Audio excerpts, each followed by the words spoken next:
I admitted them. I don't see them. Yeah, I can see both Jody and Ralph.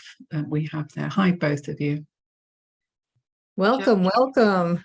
Okay. So we're recording this. This is the Edgewalker Cafe first one in 2023 on January 5th.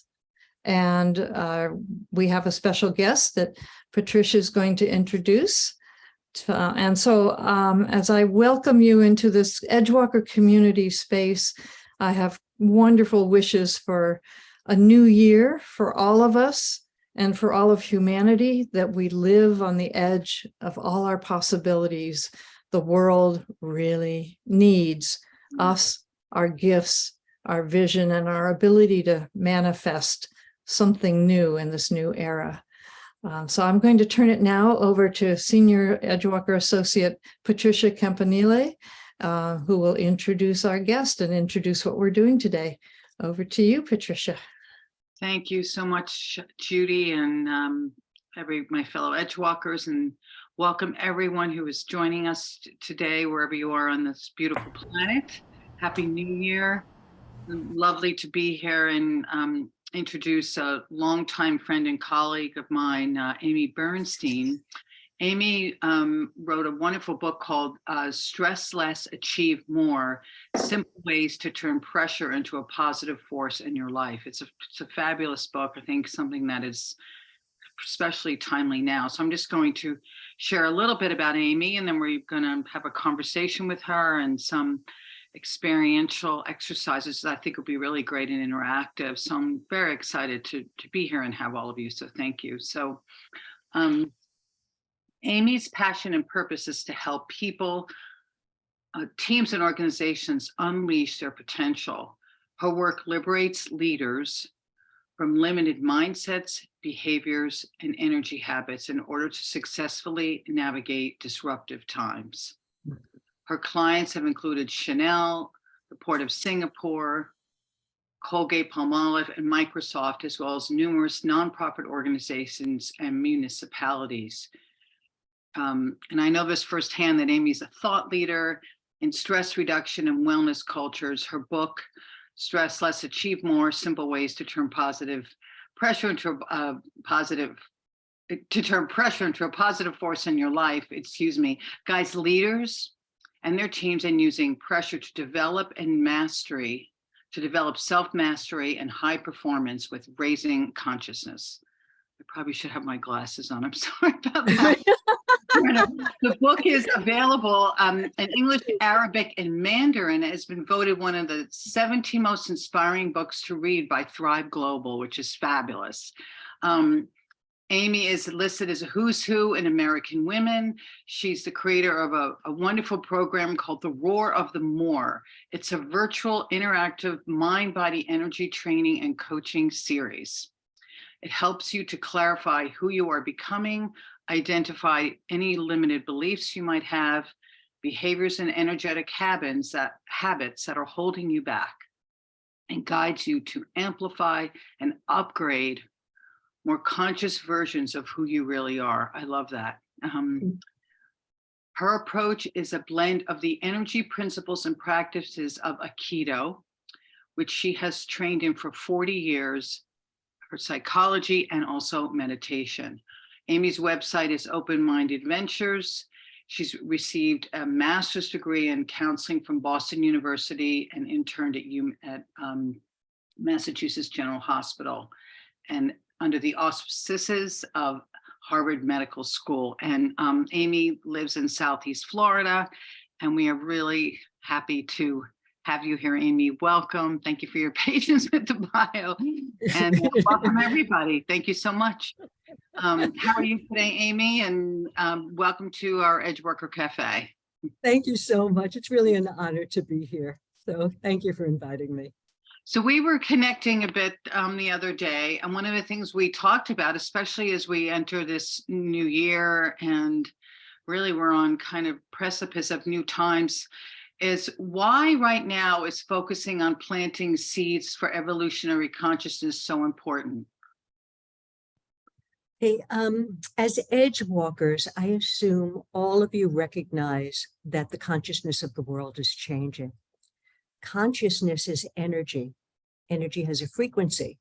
So as the consciousness evolves, that frequency increases in order for the old to unravel and the new to be born.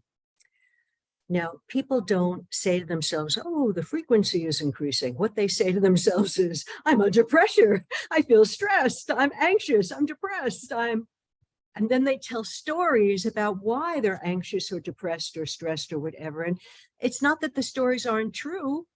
It's just that it doesn't get to the root of the issue, which is this vibration.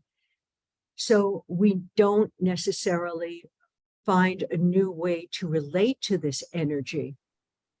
Okay. What we're seeing in the world then is more mental illness. We're seeing more acts of violence. We're seeing more divorces. And in terms of corporations or governments or nonprofit organizations, what we're seeing is the unraveling of systems, the breaking down of certain systems. And when I speak to my clients and those conscious leaders, no matter how smart they are, no matter how much industry knowledge they have, no matter how much experience they have, they're kind of stuck. They're not able yet to reinvent these systems in this volatile, uncertain, complex, ambiguous world. So for many of us, particularly as edge walkers, I assume that you are standing at the precipice and you're saying to yourself, okay, who's emerging in me? It's not just about the world's consciousness is changing. This is my opportunity for my own consciousness to change. And, you know, I should just, on the aside, just to say, I was having a conversation with my teacher, who I've studied with for 40 years or more. And I was telling him about the Roar of the Moor and some of the work that I'm doing. And he was very supportive and saying, hey, that's great, doing great work out in the world, you know, changing the world. He said, but remember your number one purpose. He said, your number one purpose is for the self to return to the self. Mhm. Yeah. And I went, oh, yeah. And just that phrase alone kind of tweaked what this transformation for me is about, this evolutionary shift, you know. It helped me create a better relationship with myself, my essence.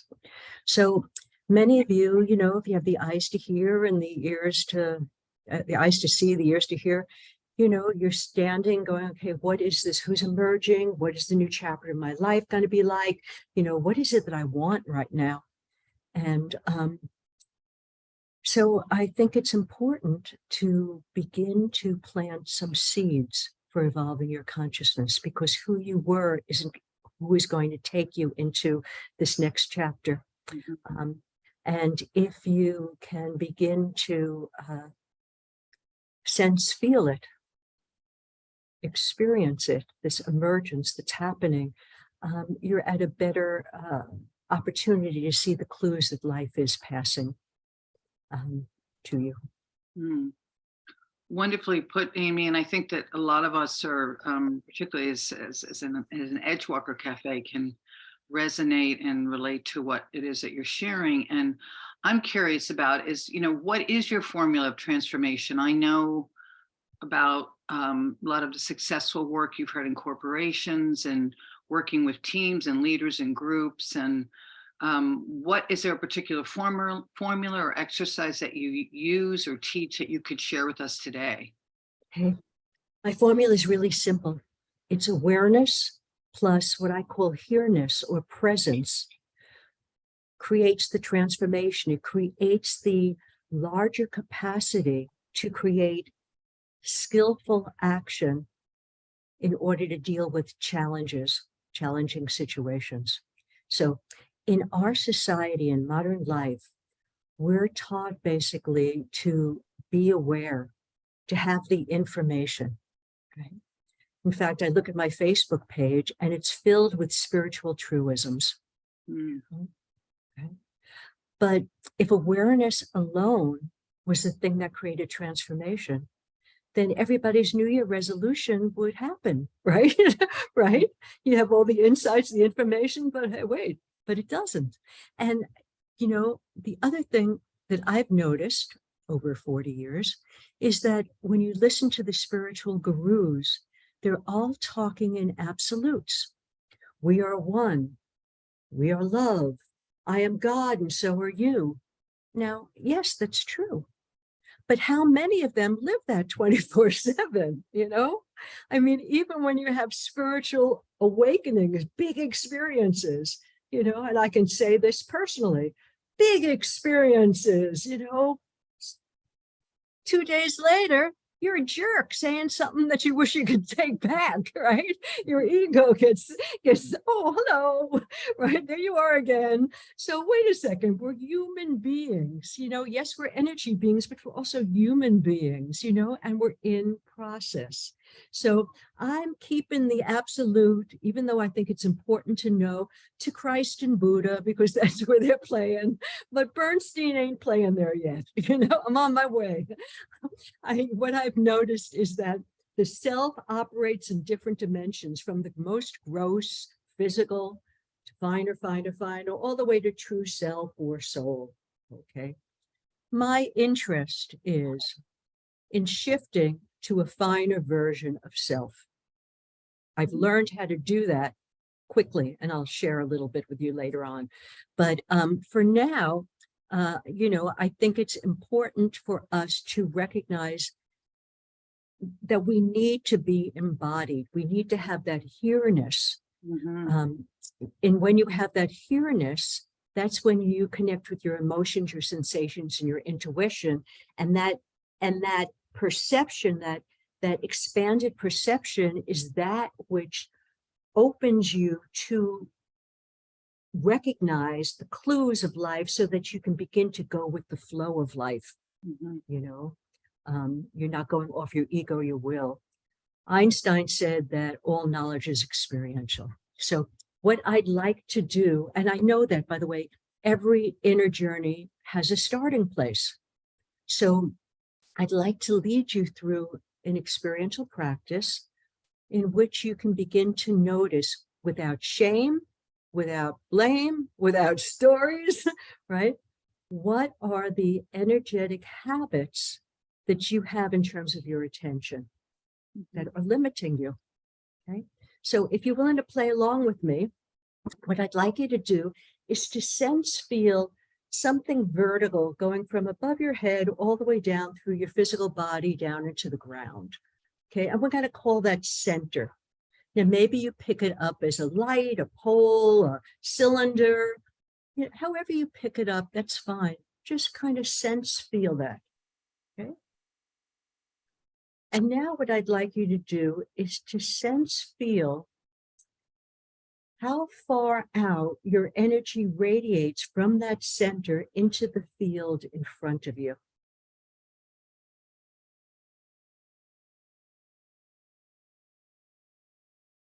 Just sense it. Okay, good. Now bring your attention back into center. And from center, feel how far your energy radiates through your physical body, in the back, into the field behind you.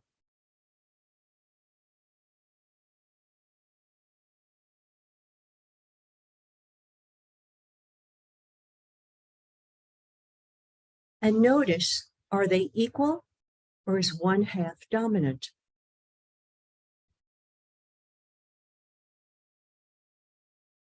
Okay, now from that center again, feel the energy radiating out the left side of your physical body into the field on the left side. And just sense how far out it radiates.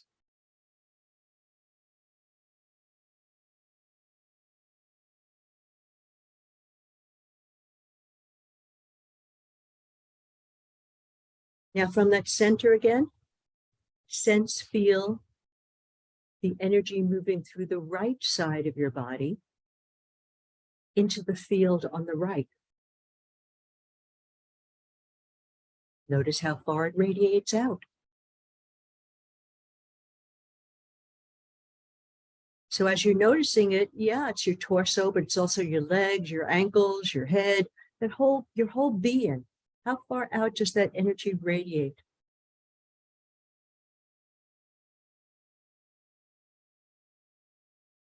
Are the two halves equal, or is one dominant? Last one. From your hara, or that place a couple of inches below your belly button, sense, feel the top part of your body. So your torso and the energy above your head. How aware are you of the energy in the top part of your body and above your head?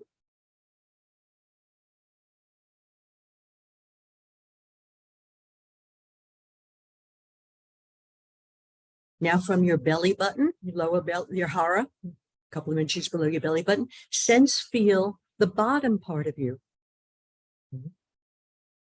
Your legs, your ankles, your feet, your roots under the ground. How far down do you go? How far under the ground are you?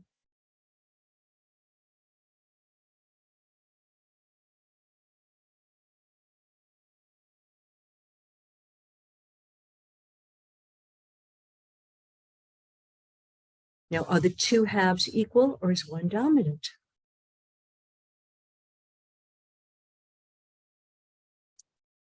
Okay, and on your own timing, let your eyes begin to slowly open and kind of come back into the room.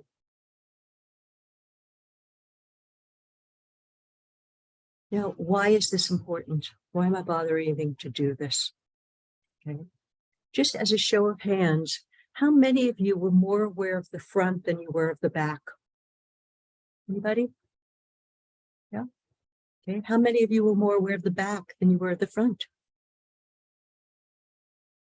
Okay. Now, modern life has us putting our attention in front of us.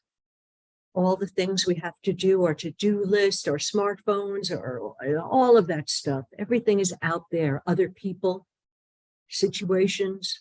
Okay? And in doing so, we lose a sense of our back. Now, it's not just your spine, but it's that field behind you. The field behind you nourishes and sustains you, supports you. If you don't have a sense of that back, energetic back, you're going to feel isolated. You're going to feel like you're pushing forward. You're going to end up being burnt out, right? On the other side, if you're more aware of the back than you are of the front, ask yourself, are you holding yourself back emotionally? Is there some part of you that doesn't quite want to connect, doesn't feel quite safe to connect with the world in some way? If the left side is more dominant than the right side, then yes, you're pretty good maybe at receiving. How are you with asserting yourself? Putting yourself out there in the world? Opposite, yes, you can assert yourself. How good at you are you receiving? Right. If the two are not equal. Last, if you're on the top of you, yeah, you may have great ideas, great vision, but you're losing your root system. You're grounded, right? Grounding, that place underneath you, is the place of understanding. Understanding doesn't happen up here. Understanding is an energetic experiences that happens when you are connected deeply and your root system spreads out 360 degrees around you. If you're more connected with the bottom, but you're not connected so much with the top, then are you feeling that somehow you are squashed in some way? That you are not getting those downloads that you'd like, you're not connected in some way. So this is a starting place. It's not about a place of blame or shame or any, well, nobody is totally centered, this idea of being centered. It's not like we're centered 24/7. The game is about how to recenter yourself. That's the skill. Because as human beings, we're going to go off and we're going to have certain preferences. If you have a preference, then start playing with it. Let me get in touch more with my back.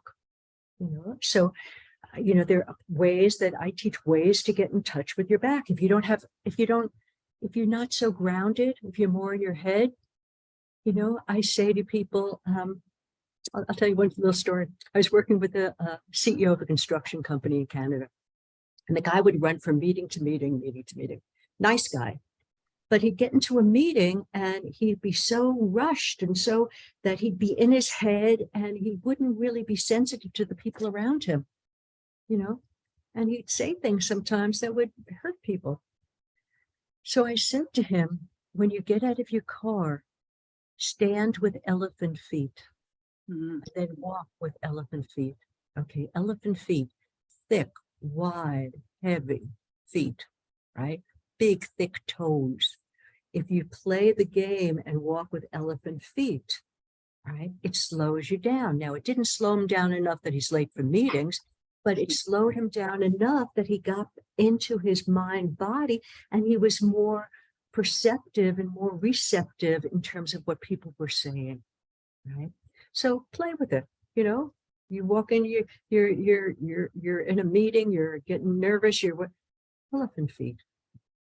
See, because energy, everything in the universe operates as a two-beat. Energy moves up through the system and it moves down. What happens in this society? We get right? Or we have to go into our head. We stay there. We interfere with that second beat. What you want to do is you want to settle it down like a waterfall. I hear mindfulness people, they say, first thing, breathing, take a deep breath. Yeah, okay. Now, start tracking the way people are breathing. Yeah, they take a breath. It doesn't go all the way down, most of them. Or if it goes down into the hara, it stops there. No, wait a second. The energy wants to move down through your feet, down into the ground, down into the earth. You're somewhere else. You're not even feeling that, right? Take a moment and do that. So that's a starting place. Well, Aimee, I think this is what's so great about this practice, at least for me, is that, I don't know how everyone else feels, is that it's with the awareness and with the tools or the practice you just share with us, you can do it anywhere, anytime, really. And I think the key is to just stop and just take a breath and slow down, ground in. I mean, I've been reading a lot about, what's coming in the new year and how we could be, in every single person that I listen to, they all say it's more important than ever that we're grounded, because it's so easy to go up and out and, be in this, spiritual heaven and earth. We were here to bring them together and to find that. So I think it's a really awareness practice. And I like the word you used was reset. It's like, oh yeah, I'm always out there going, what's the next thing? So it's important to remember that. So just with that awareness, you can shift. And I always say, right, we can't give what we don't have. And if we're not in that center, we're not able to show up in the world, in our relationships and in our work the way that we're in our highest, as you talk about, in our highest self. But I'm curious with the times that we're in right now. One of the things you mentioned in your book, Stress Less to Achieve More, you differentiate between pressure and stress. Now, what's the distinction? Can you tell us more about that? Because we can say we're in times of pressure and in times of stress. What's the difference? And can this practice apply to that? Yeah. Pressure is the energy of change. Okay. Stress is the resistance to that energy. So there's a universal law which says whenever there's a job or task to do, it might be just getting up from your chair, it doesn't have to be a huge thing. Whenever there's a job or task to do, energy comes into your system in the amount necessary to achieve the job. Now, if you open and align to it, if you go, yeah, bring it on, welcome, right? You are going to feel alive. You're going to feel joyful. Your performance is going to be wonderful. But if you close down to it, you are going to feel discomfort, distress, and if you do that over time, disease. Mhm, mhm. So the real skill for me is learning how to open and align to it, how to welcome it. Now, I have said before that what's happening when you go through transformation is you're going from one version of self to another, which operates on a higher dimension, a finer dimension. What happens as you get to that finer dimension, as you're approaching it, you get to a border. When you get to that border, there's going to often be a voice in your head that goes, I don't wanna. Mhm. Oh, but there's a Pilates class tonight. I don't wanna. I'm tired. Oh, but you're going to do a performance. Oh, I don't want to. You're in the land of I don't want to. You need to learn to escape that. If you understand that I don't want to is the energy coming in to help you do the job. And what happens at that border is a 180-degree turn. Okay. I used to, when I was a young woman, there'd be some hot guy that I wanted to go out with. And finally he would ask me out, and it's Saturday and hey, we have the date Saturday night. And during the afternoon, I'd go, I don't want to. I'd rather just sit home and read a book. And I used to cancel the dates, duh. No, that's just the 180-degree turn. There's so much energy juice coming in that's going to make it into a wonderful evening. But I misinterpreted that. You see, the no is really clear. No, I don't want to go shoot somebody. No, but there's no talking about that, right? The yes is really clear. It's that maybe that, I don't want to, the border. So when you start recognizing, when you start getting discomfort, that's your clue. Here comes the energy of change, helping you shift into that finer version of yourself. So can I ask you, because you do mention in the book that one of the things you provide is an inner map for turning pressure from an enemy into an ally. Is this part of that process? Because a lot of times if we're in resistance, we create the stress. Instead of it being an enemy, it can become a friend. Yeah. So, I always say to people, what if pressure was a gift? What if that gift was intelligent, part of the life force? Would you resist it or would you open to it? And if you do, who do you become? How does it change your life? Well, the map that is, now I'm going to talk to you in terms of the different components, but actually they happen all at the same time. The first is attention. Where's your attention? Is it out there? Empaths are the attention's out there on other people. So you know what they think, feel, need, want, but you don't know what you think, feel, need, want. Right. Then there are some people whose attention inside of them, but maybe it's in their head, or maybe it's in their heart, or maybe it's in their horror, right? But is it closed down? Closed down. Then the other way of attention is my attention's inside of me, but it's opened. So I used to be a singer, a rock and roll singer when I was in my 20s. You're on stage with thousands of people. Man, you have to embrace that audience. You have to open to them, but yet you have to keep your center. So the first thing is attention. The second thing is center. Okay, I'm not out here. I'm not back there. I'm centered. Next is ground. Now, some people, there's a lot of talk today about earthing. Oh, you need to be grounded, just walk on the grass. Okay, that's great. There's science that shows that helps. Okay, that's a beginning. That's a baby 101. I remember when I first met my teacher, I had known him before, my Aikido teacher, but I had no desire to do Aikido. I didn't want my energy. I didn't want my body thrown across a map. This was not interesting to me, so it's at the end of an event in San Francisco, a martial art event where different teachers were showing their stuff. And he comes over to me, he recognizes me, comes over to me, and we are we're, this is in the 1970s, so we're chanting, we're sounding. Okay? And I used to be a singer, and he knew that. So he comes over, he holds my left hand, and he makes the sound. And all of a sudden, I feel like I'm under the ground. Now, I'm from New York City. I don't buy this stuff. It's too woo for me, I go, no, this didn't happen. This is my imagination. Okay, the sound ends. I'm fine again. He makes another sound, holding my hand. Boom, I'm under the ground again. Come back up. I say, Aimee, what's wrong with you? You're making this stuff up.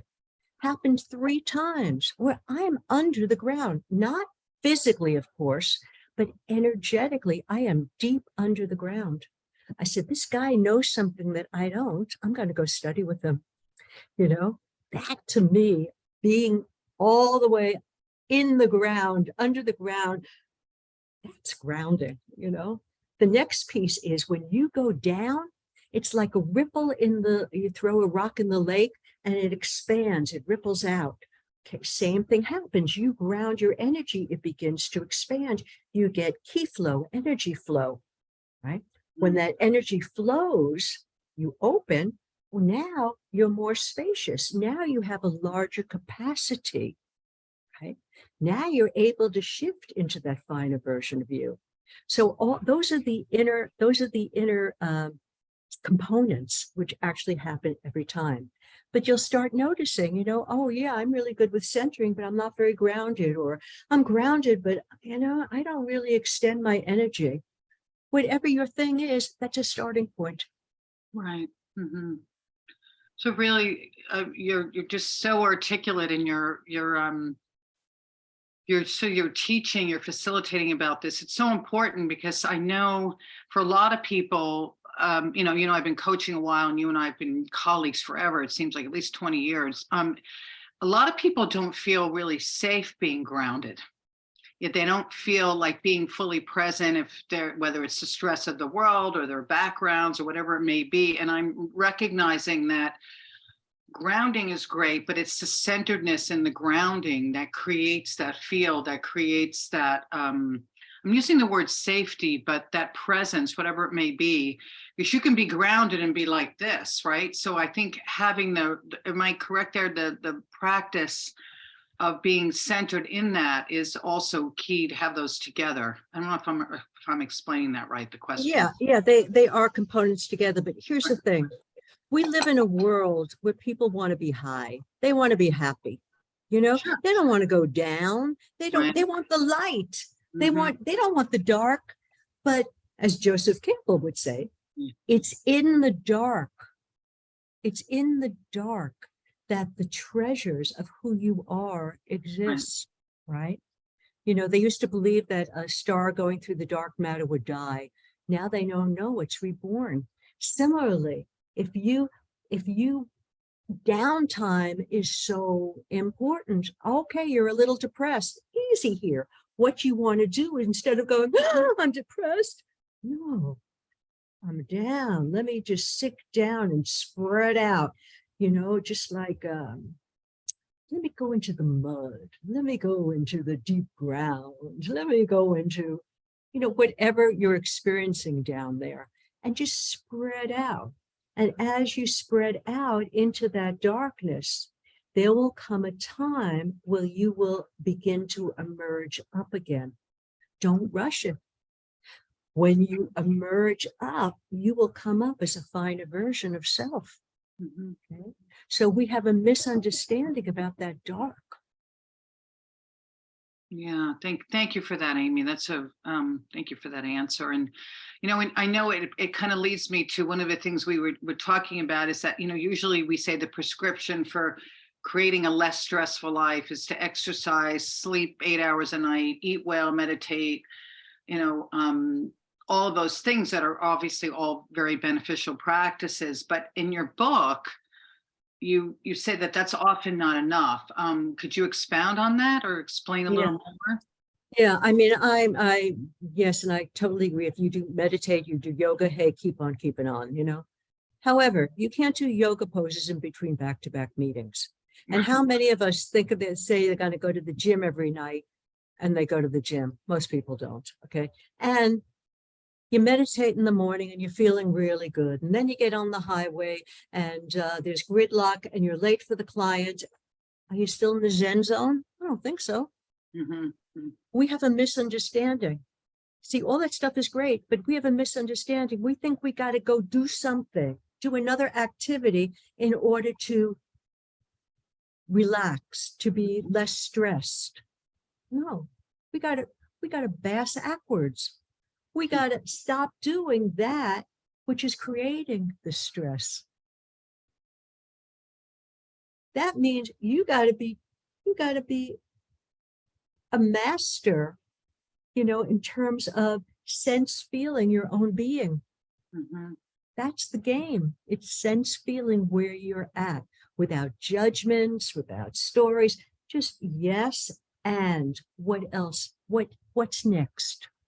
Yes. And what's next?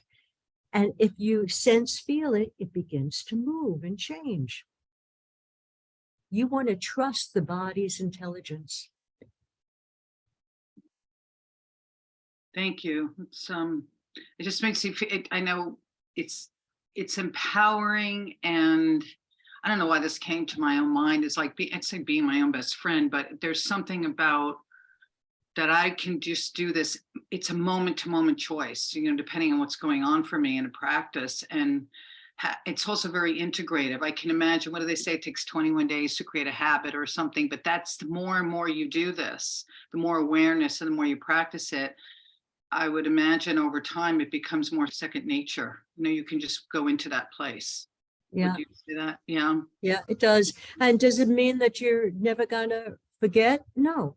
I say to people, first you have to want it, then you have to practice, then you have to not forget.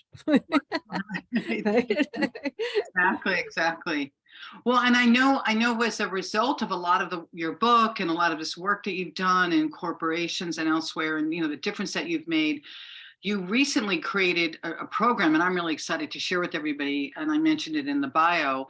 It's an interactive virtual training and coaching series called The Roar of the More.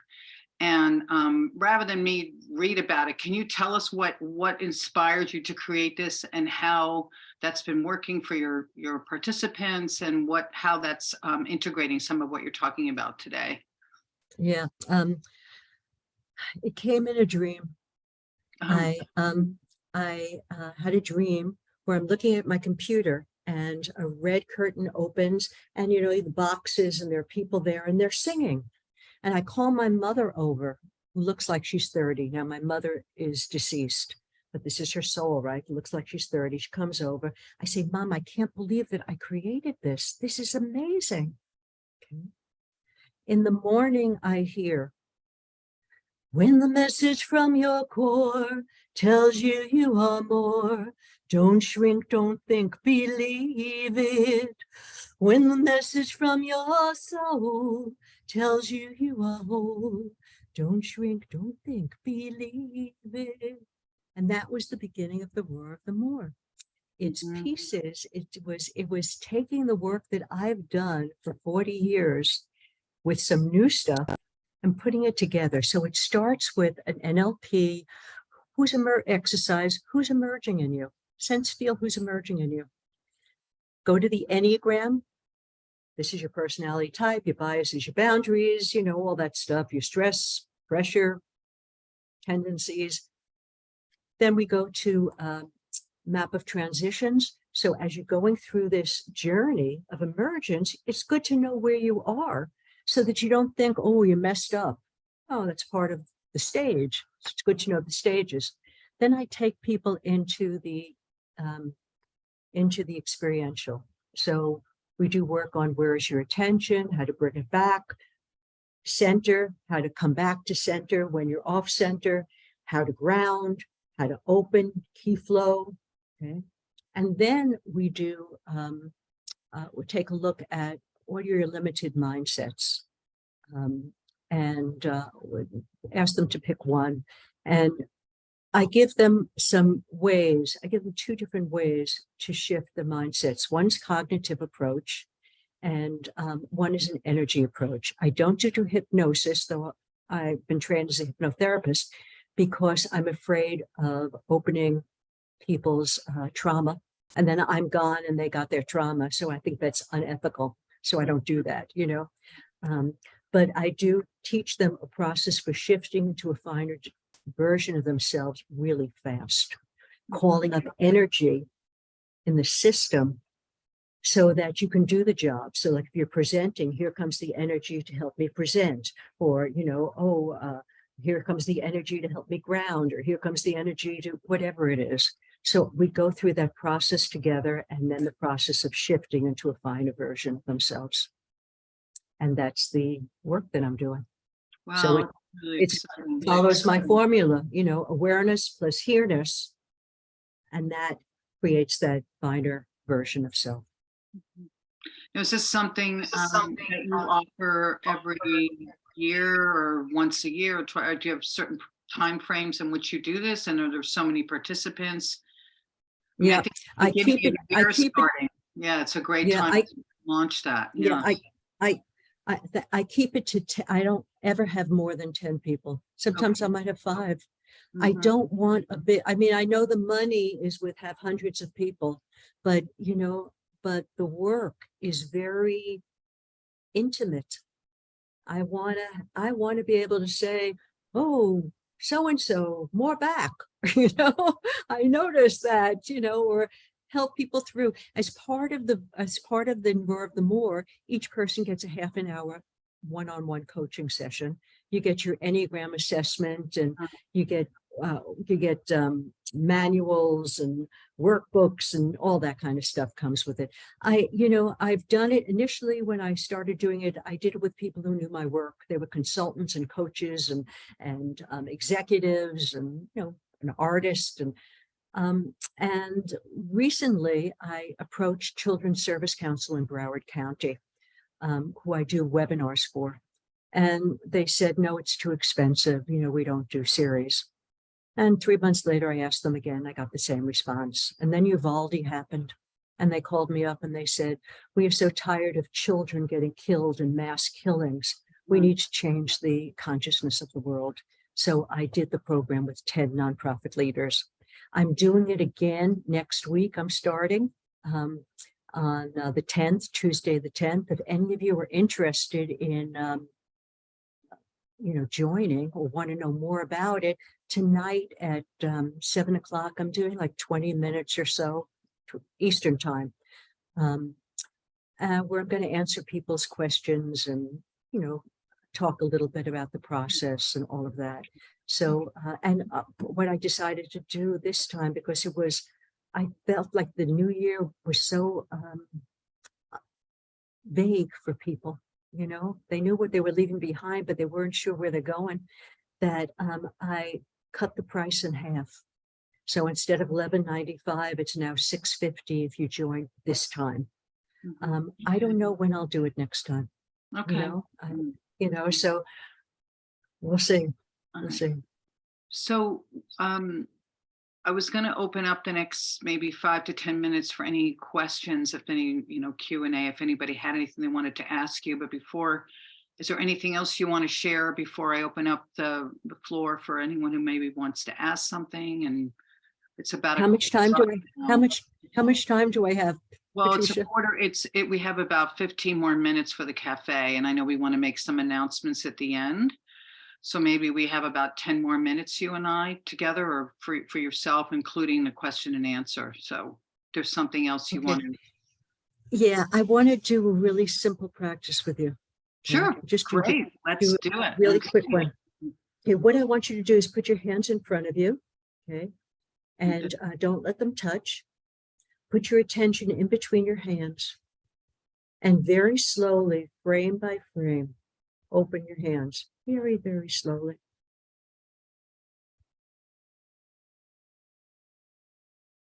And then very slowly close your hands, but don't let them touch.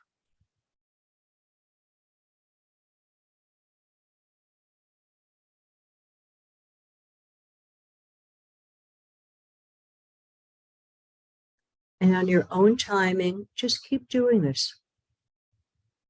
And keep sense feeling in between your palms, in between your hands.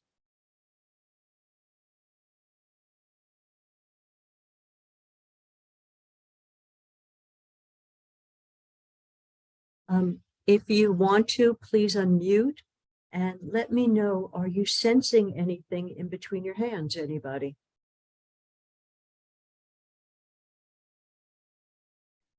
Yes. What are you sensing?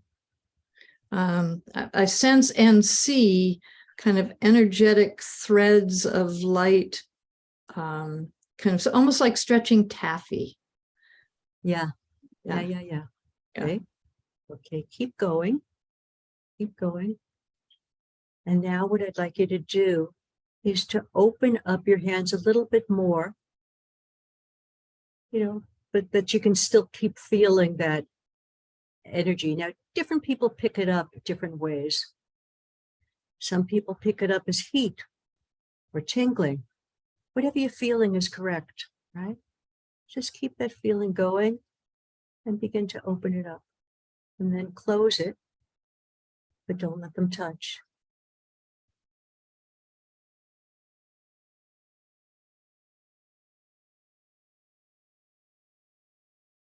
And as you play, feel your fingertips, that the energy is moving through your fingertips, like the force be with you or something, past your fingertips into the field.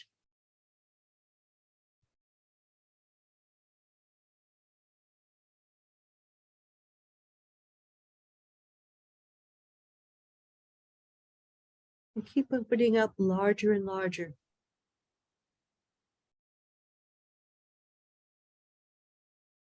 Anybody, what are you noticing?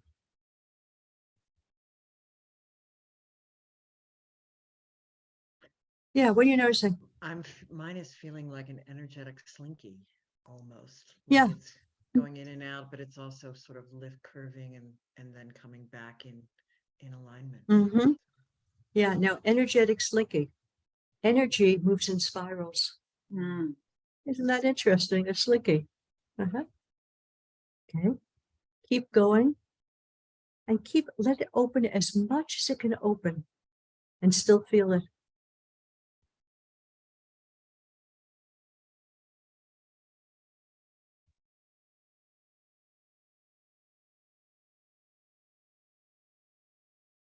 And as it opens as much as it can open and still feel it, notice how it changes the experience of you in your body.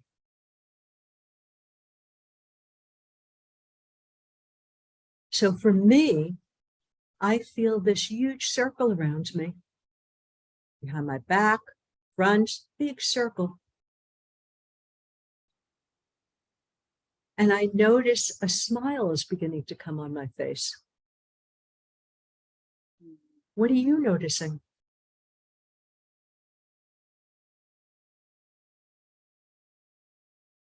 Anybody? I actually feel more peaceful, like just calm, like I dropped in. And yet I dropped in, but I also expanded in that drop. In expanding, I dropped in more. And there's just this kind of, words don't really give it credence, but. Yeah. Now, this took us 5 minutes, not even, okay? So you're in your head. You're in your head. Get into your hands. You're going from meeting to meeting. You're spinning. Get into your hands. Open up. You're feeling closed, small, unhappy. It shifts you to a different version of yourself. I use this with scientists at Chanel, the senior scientific team, research team. And when they would come into a meeting, they knew, because they'd come from, different meetings or different challenges or whatever, that you could do it underneath the table. Nobody even knows you're doing it. And on Zoom, certainly no one can watch you do it. But what you're doing is you're taking care of yourself. This is self-care time, right? Just open up. And as you open with this, you're going to experience a different version of yourself emotionally, physically, energetically. Mhm. So I play with it, see what happens. It's Okay. really helpful and powerful. And I just love how you can just integrate it easily into your life. But again, it's remembering and having the awareness and then practicing it. And this, like all the Edgewalker cafes, this is recorded and will be on the homepage, right? judyedgewalkers.org. So if anyone wants to revisit this or share this with anyone who maybe couldn't attend today, they can go on the website and watch the cafe today. So I just want to kind of mention that in case you want to reconnect with the material. But we have just a few more minutes before we close out. Does anyone that's present have any questions or comments or anything they'd like to share with Aimee today? I'd like to comment on that exercise with the hands. One thing that struck me when you prompted us to open wider, I mean, it can mean two things, that the hands can be parallel and farther apart, or it can mean, as I saw you did, that as you spread your hands apart, they opened more toward the front. And I felt that energy that I was holding in my hands could be steered that way. And when my hands faced forward, I was directing energy outward, where it's sort of the opposite. If I put my hand 6 inches from my heart facing my hand, it amplifies my energy inward and sort of heals my heart, or directs my attention and energy inward. But when I saw you doing this and I did that, I could feel that my energy was being shared with the world or directed outward. And you talk about going to meetings or preparing yourself to deal with others in the world. I can see that as a way of resetting your openness to everybody else and to the world. Yeah, were you one of the people in the first practice where you were more aware of the back than you were of the front? Yes. I realized that my awareness was primarily defensive. It wasn't well balanced like you described it, but it was, we have our personal space. When our personal space is violated, we become uneasy or defensive, and we allow things to come closer in front of us because we can see them and keep an eye on them, but we become defensive further away in back of us because we can't keep an eye on it. And so the space where we feel defensive is bigger in back. And I realized that my awareness of my energy was really my awareness of the area in which I feel fear or defensiveness. That what I was really sensing was that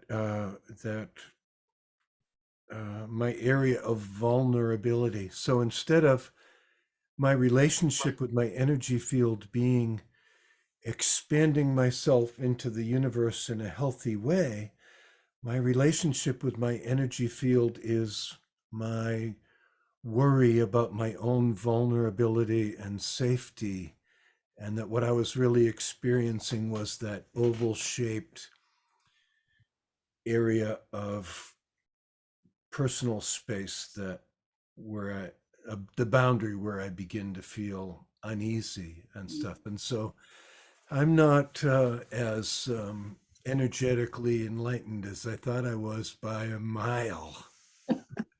Yeah, here's the thing. That first of all, I want to congratulate you to say that you experienced that. Excellent. That's a starting place. Now, the tendency to be defensive, worried about people intruding, that's part of a personality type. We would talk about that in the Enneagram, So that's just your software program, right? Oh yeah. That ain't that's only a part of who you are. Now, okay, so you got to the edge of it. Now, if we kept playing, you and I, right? What would it be like to break through that? The energy moves through. And it moves through from your heart. It moves through from your whole body. It moves through. It would keep changing and opening up if you allowed it to, you know. Yeah. And what's going to happen? There's going to be a place where you're going to go, I don't want to. Oh, it's not going to change. Oh, this is just who I am. No, no, no, no, no. You're at the border. You're ready to break through, you know, see it as a positive instead of running away from it, you know. So good work. Yeah, that's great. Thank you, Ellis, for sharing that experience with all of Yeah. us. It's helpful for Mhm. everyone. But so Yes. we're Dinesh has his hand up. Let's have Dinesh go, and mine announcements will be very short. 'cause okay. I'm Go just- ahead, Dinesh. We want to hear from you. Thank you so much. Can you hear me? Yes, we can. Yeah. All right, good. So I have known Aimee for a long time. I used to be in Florida, and I was doing the organizational change kind of work in quality originally, then whatever was the theme of the corporations. But I want to say that I personally benefited very much working with Aimee, and this energy work. I used to be in my head about 30 years ago, and I think this energy work immediately brought me into my body and into my heart, and today I can say into my soul. And so I'm very grateful for that, Aimee, and it's always good to see you sharing that with the whole world. And we have, Aimee and I have done this in Singapore and many places and the larger groups. And I think it's powerful. And what I like is that experience can be shared quickly, like she did today. So, and the best thing is the experience. So once you experience it, and now I lived in Florida, but now I moved here 20 years ago. I'm in San Jose, California, and I work with high-tech guys. And if anybody needs to be more in body, I think it's the high-tech people, because they're always not only in their head, but they are in the future and they are in the high-tech.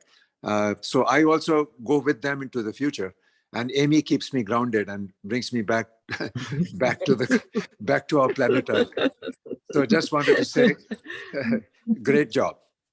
And thank you all. Dinesh. Thank you all for Thank you. giving me an opportunity to say Of this. course.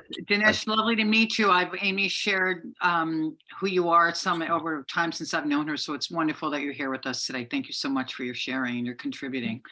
It's well, Aimee, this was really, I think, very useful. And I think as we're in evolutionary times, these are evolutionary seeds. It's about raising and expanding our consciousness to, in a sense, navigate and contribute. And really, as edgewalkers, a lot of us are bridging those gaps in the world. And this is something, again, we can't give what we don't have. The more we can expand our energy and be centered, the more we're able to not only contribute to others, but also to take care of ourselves and not get burned out in the process. So thank you for that.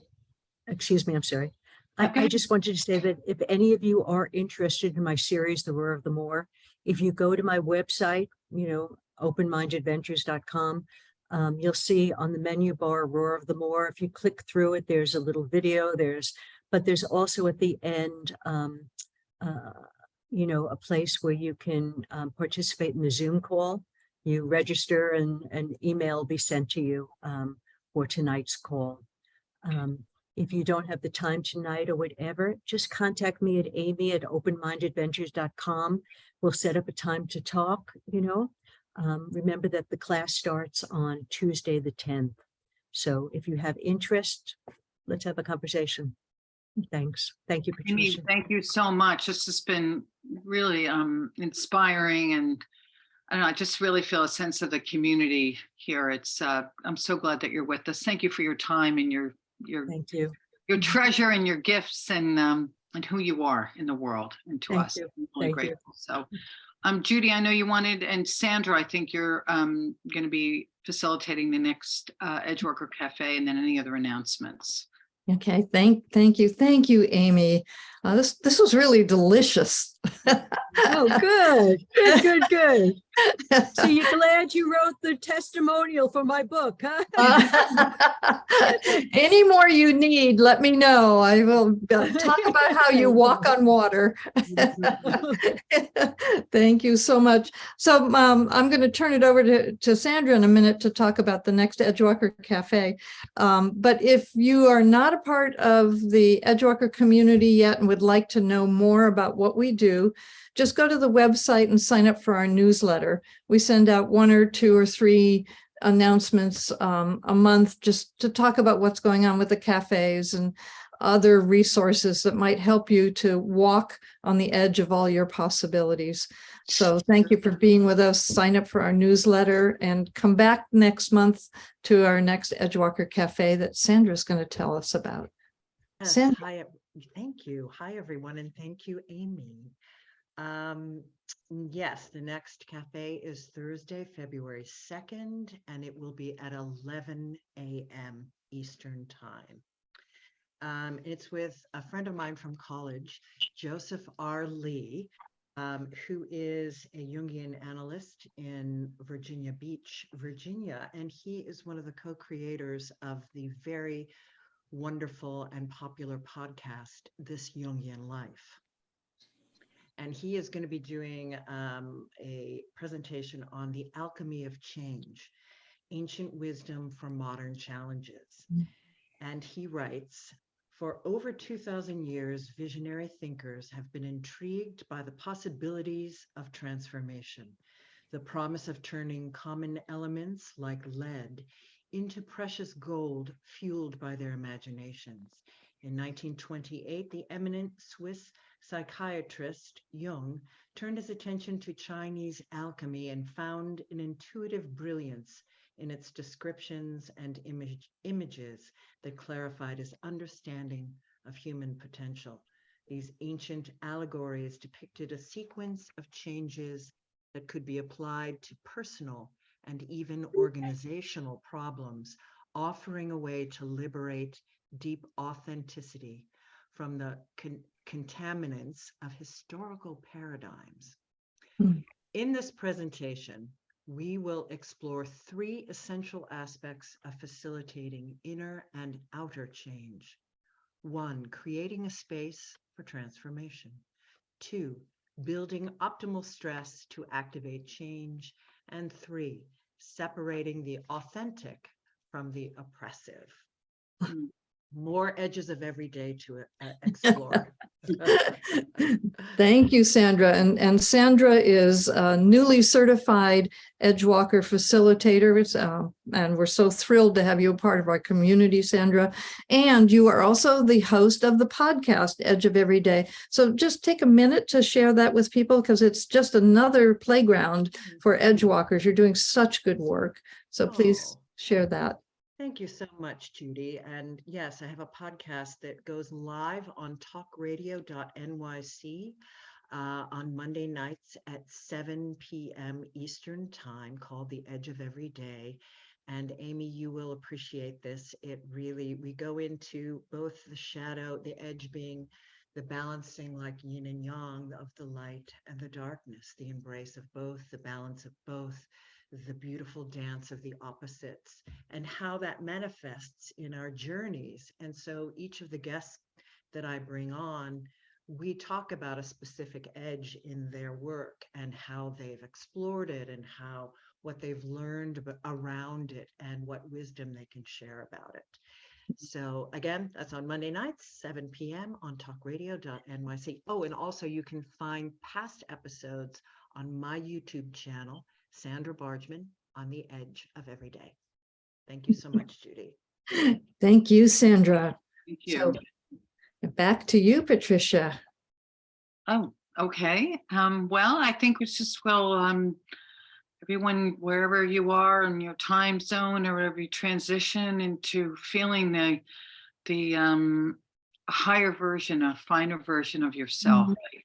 As we go into the new year, individually and collectively, may we all expand in that evolutionary consciousness, and just grateful for the courage it takes courage to walk in the world this way, and yet it's also really exciting and inspiring. And we're not alone. And I think that's the thing to remember. Part of the benefits of really just this community as other conscious communities is that we are really literally have each other's backs and our fronts and our sides.